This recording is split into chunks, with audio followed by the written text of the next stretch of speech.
कि केहू दारू पियता केहू पानी पियता भैया बुआ मुकेश भैया भाई हो कि केहू दारू पियता केहू पानी पियता ये क्या ले वो ले लिया है जावा हेने तन की साला रख जा मिजाज में रमा गया भैया आए गो मोहर बाबा की जा अरे जिया हो एगो मोहर बाबा की जा पियता केहू दारू पियता केहू पानी पियता केहू दारू पियता केहू पानी पियता मोहर बाबा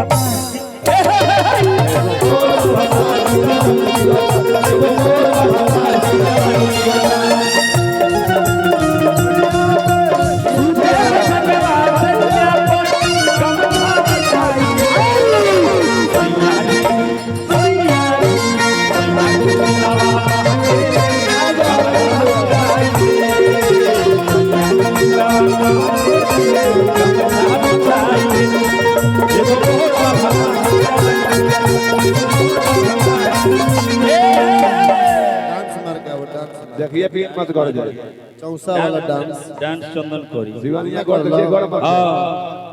हां ये शिवानी हड़ी हटो जब भी हमरा संगे शूटिंग करेली ई बड़ा लकी हड़ी हम कहता अरे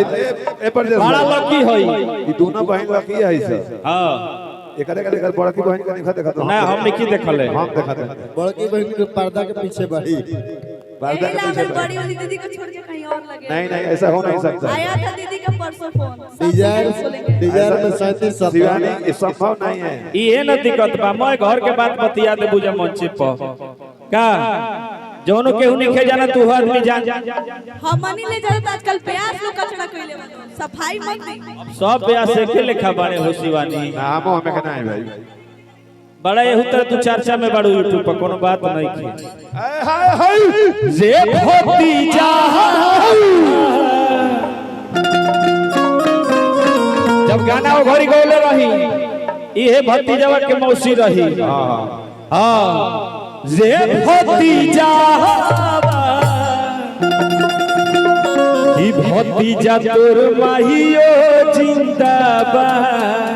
अरे की तोर मामू मुर्दाबाद बुच्ची भैया के चाचा जी सुभाष चाचा जी के तरफ से बहुत बहुत रुपए का पुरस्कार सबके मिलल है अभिनंदन स्वागत पीछे बाबा अरे भतीजा तोर माहियो जिंदाबाद तोर मौसियो जिंदाबाद अरे जिया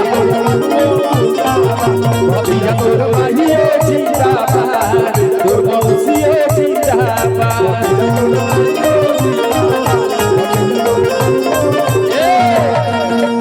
कही दी है कि भरहोली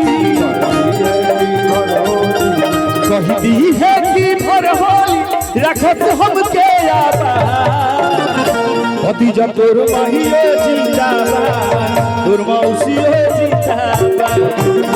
अरे जिया हो जिया भतीजा तोर माहियो जिंदाबाद तोर मौसियो जिंदाबाद अरे जिया